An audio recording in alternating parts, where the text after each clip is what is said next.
അങ്ങനെ ചലഞ്ചിൻ്റെ 6ാമത്തെ ദിവസം ഇപ്പോൾ സമയം രാത്രി 10 കഴിഞ്ഞിട്ടുണ്ട്. നമുക്ക് നാളെ കൊടുക്കേണ്ട ഗിഫ്റ്റ് ഇതുവരെ തൊട്ടുപോലും നോക്കിയിട്ടില്ല. അതുകൊണ്ട് പെട്ടെന്ന് നമുക്ക് റെഡിയാക്കണം.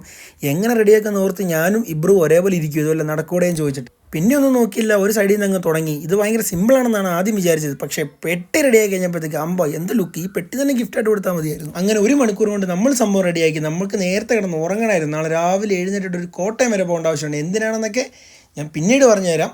അങ്ങനെ വെളുപ്പിന് 5 മണിയായപ്പോൾ എഴുന്നേറ്റ് നേരെ കോട്ടയം. അത് കഴിഞ്ഞ് വന്ന് നമുക്ക് എറണാകുളം പോകണം. അതിന് മുമ്പ് വണ്ടി ഒന്ന് കഴുകണം. ഇത് കഴുകണമെങ്കിൽ നല്ലപോലെ കഷ്ടപ്പാടാണ്. ആനയെ കുളിപ്പിക്കുന്ന പോലെ തന്നെ കുളിപ്പിക്കണം. അങ്ങനെ സമയം 8 മണിയായി. നമ്മുടെ സാധനം എല്ലാം പാക്ക് ചെയ്ത് നമ്മൾ ഇറങ്ങുവാണ്. അതേപോലെ ഇബ്രുമോനോട് നമ്മൾ യാത്രയും പറഞ്ഞ് നമ്മൾ അതുപോലെ ഇറങ്ങി. നമ്മുടെ ഫസ്റ്റ് പരിപാടി ഇത് ഡെലിവറി ചെയ്യുക. അത് കഴിയുമ്പോൾ നേരെ എയർപോർട്ട് ഒരാളെ ആക്കാനുണ്ട്. അത് കഴിയുമ്പോൾ ഇതിലെ വരുമ്പോൾ എന്താണ് ഫ്ലൈറ്റ് കാണുമെന്നുള്ള പ്രതീക്ഷയിലാണ് വന്നത്. പക്ഷേ ഉടനെ കണ്ടുള്ള ഉള്ളതാട്ടെ എന്ന് വിചാരിച്ചിട്ട് ഞങ്ങൾ നേരെ ലുലു മാളിലോട്ട് വിട്ട്.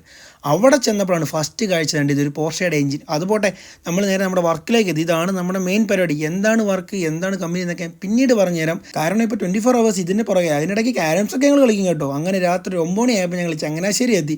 മടുത്തു എന്ന് ചോദിച്ചു കഴിഞ്ഞാൽ ഇല്ലെന്ന് വേണേൽ പറഞ്ഞു. അപ്പു ടാറ്റയും തന്നു. ഞാൻ നേരെ ഒരു 12 മണിയായപ്പോൾ വീട്ടിലും എത്തി. ശരിക്കത്തെ കളി ഇനിയും തുടങ്ങാൻ പോകുന്നേ ഉള്ളൂ.